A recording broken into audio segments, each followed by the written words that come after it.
കുട്ടിക്കാലം മുതൽ മാതാപിതാക്കൾ തമ്മിലുള്ള കലഹവും സംഘർഷവും കണ്ടുവളർന്ന ബാല്യം. അച്ഛൻ കടുത്ത മദ്യപാനി. രാത്രിയായാൽ വീട്ടിൽ പ്രശ്നങ്ങൾ പതിവ്. അമ്മയെ മർദ്ദിക്കുന്നത് കണ്ട് കുഞ്ഞുങ്ങളുടെ മനസ്സ് പലപ്പോഴും മുറിവേറ്റിട്ടുണ്ട്. പല ദിവസങ്ങളിലും അമ്മ രജനി മക്കളെ കെട്ടിപ്പിടിച്ച് കരയും. ഇന്നിപ്പോൾ 3 കുരുന്നുകളെ ചേർത്ത് പിടിക്കാൻ അമ്മയില്ല. ഇടുക്കി ഉപ്പുതറ സ്വദേശിനി രജനിയെ കൊലപ്പെടുത്തിയ ശേഷം ഒളിവിൽ പോയ ഭർത്താവ് സുബിനും ജീവനൊടുക്കിയെന്ന വിവരമാണ് പുറത്തുവരുന്നത്. ഓട്ടോ ഡ്രൈവറായിരുന്ന സുബിനെ സമീപത്തെ പറമ്പിലാണ് മരിച്ച നിലയിൽ കണ്ടത്. അച്ഛനും അമ്മയും നഷ്ടപ്പെട്ട അനാഥരായ 3 കുട്ടികൾ നാട്ടുകാർക്കെല്ലാം നൊമ്പര കാഴ്ചയാണ്.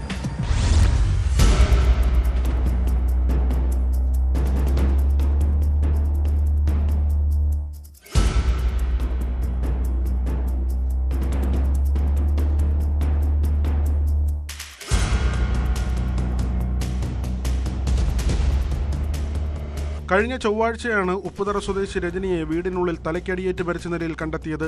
കൃത്യം നിർവഹിച്ചത് രജനിയുടെ ഭർത്താവ് സുബിനാണെന്നായിരുന്നു പോലീസിന്റെ നിഗമനം. സംഭവശേഷം ഇയാളെ ഇവിടെ നിന്ന് കാണാതായി. സുബിൻ കോട്ടയം ഭാഗത്തേക്ക് ബസ്സിൽ പോയതായി നാട്ടുകാരിൽ ചിലർ മൊഴി നൽകിയിരുന്നു. ഇതേ തുടർന്ന് അന്വേഷണം ആരംഭിച്ചെങ്കിലും ടവർ ലൊക്കേഷൻ കേന്ദ്രീകരിച്ചുള്ള അന്വേഷണത്തിൽ ഇയാൾ ഇവിടെ നിന്ന് പോയിട്ടില്ലെന്ന് മനസ്സിലാക്കി. തുടർന്ന് വിവിധ സംഘങ്ങളായി തിരിഞ്ഞ് പോലീസ് മേഖലയിൽ പരിശോധന നടത്തുകയായിരുന്നു. ഇവരുടെ വീടിന് ഏകദേശം 500 മീറ്റർ അകലെയുള്ള പ്രദേശത്താണ് സുബിനെ തൂങ്ങിമരിച്ച നിലയിൽ കണ്ടെത്തിയത്. ഉപ്പുതറ പോലീസ് മേൽ നടപടികൾ സ്വീകരിച്ചു.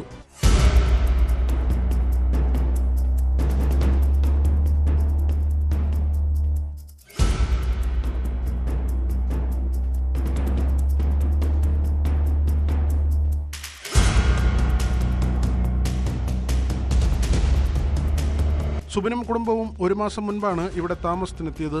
ഇരുവരും തമ്മിൽ വഴക്കുണ്ടാകുന്നത് പതിവായിരുന്നു. സംഭവ ദിവസം വൈകിട്ട് സ്കൂൾ വിട്ടുവന്ന ഇവരുടെ ഇളയ കുട്ടിയാണ് അമ്മയെ മരിച്ച നിലയിൽ കണ്ടെത്തിയത്. തുടർന്ന് നാട്ടുകാരെ വിവരമറിയിക്കുകയായിരുന്നു. സുബിനും രജനിക്കും 3 മക്കളാണുള്ളത്. സംഭവത്തിൽ പോലീസ് കൂടുതൽ അന്വേഷണം നടത്തിവരുന്നു.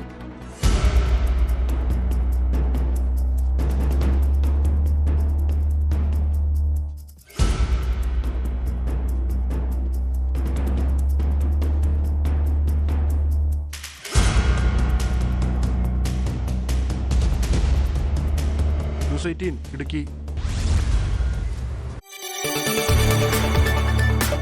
കൂടുതൽ വാർത്തകൾക്ക് news 18 Keralam YouTube channel subscribe ചെയ്യുക.